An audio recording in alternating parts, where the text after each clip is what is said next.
मनुष्य किती वर्ष जगला यापेक्षा कसा जगला हे अत्यंत महत्त्वाचे असते. मरावे परी कीर्तिरूपी उरावे असे कीर्तिरूपी असणारे उद्योग महर्षी रतनजी टाटा यांचं आज निधन झालेलं आहे. आणि त्यांच्या या निधनाच्या दिवशी त्यांच्या जीवनातील अत्यंत महत्त्वाचा प्रसंग मी तुमच्यासमोर आज शेअर करणार आहे. नमस्कार, मी दिनेश गवई, निर्धार कॉम्पिटेटिव्ह हब या यूट्यूब चॅनलमध्ये मी तुम्हा सर्वांचे हार्दिक स्वागत करतो.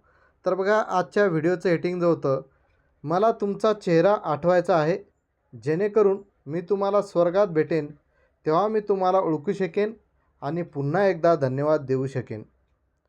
आता मला तुमचा चेहरा आठवायचा आहे, जेणेकरून मी तुम्हाला स्वर्गात भेटेन तेव्हा मी तुम्हाला ओळखू शकेन आणि पुन्हा एकदा धन्यवाद देऊ शकेन. हे वाक्य कोणाचं आहे आणि हे केव्हा त्यांच्याबद्दल म्हटलं गेलं हे आपण यामध्ये बघूया. की जेव्हा भारतीय अब्जाधीश रतनजी टाटा यांना एका रेडिओ प्रेझेंटरने टेलिफोन मुलाखतीत विचारले, सर, तुम्हाला जीवनात सर्वात जास्त आनंद झाला ती आठवण सांगाल का? तेव्हा रतनजी टाटा म्हणाले, मी जीवनात आनंदाच्या 4 टप्प्यातून गेलो आणि शेवटी मला खऱ्या आनंदाचा अर्थ समजला. पहिला टप्पा संपत्ती आणि संसाधने जमा करण्याचा होता, पण या टप्प्यावर मला हवा तसा आनंद मिळाला नाही. मग मौल्यवान वस्तू गोळा करण्याचा दुसरा टप्पा आला, पण या गोष्टीचा परिणामही तात्पुरता असतो आणि मौल्यवान वस्तूची चमक फार काळ टिकत नाही हे मला जाणवलं. त्यानंतर महत्त्वाचा तिसरा टप्पा आला, तेव्हा भारत आणि आफ्रिका या देशातील 95% डिझेलचा पुरवठा माझ्याकडे होता.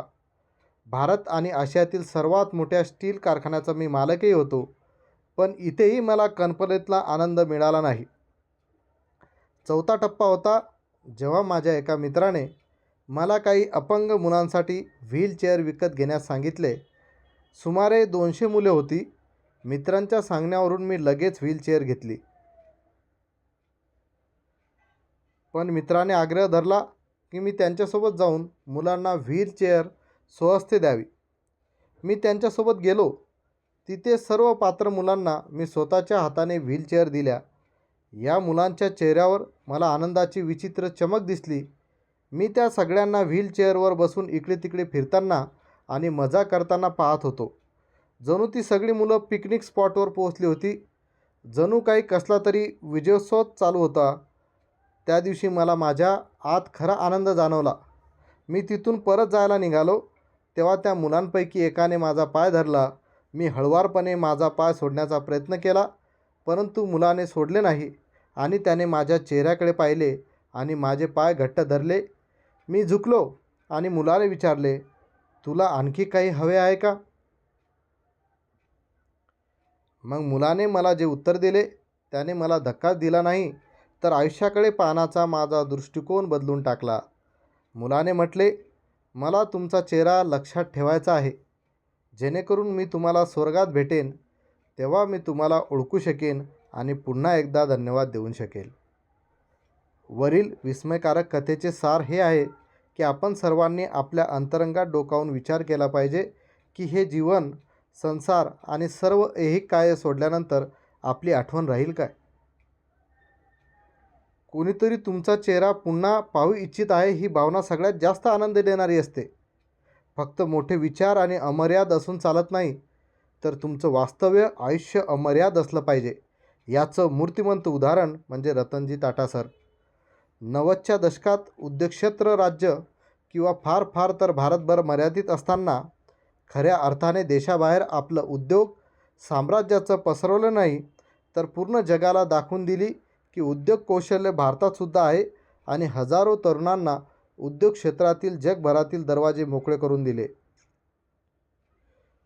फोर्ड, तेटली, कोरस, जग्वार आणि खूप परदेशी कंपन्यांची मालकी टाटांकडे स्वतःकडे घेऊन भारतीय तरुणांना स्फूर्ती आणि प्रेरणा दिली.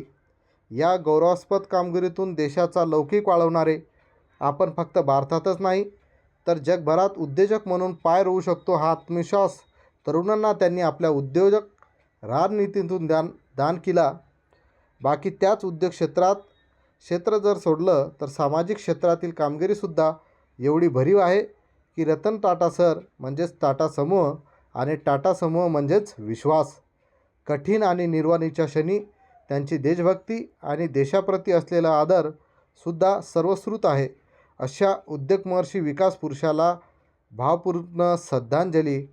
आणि आजच्या व्हिडिओमध्ये आपण इथंच विराम घेत आहोत. धन्यवाद.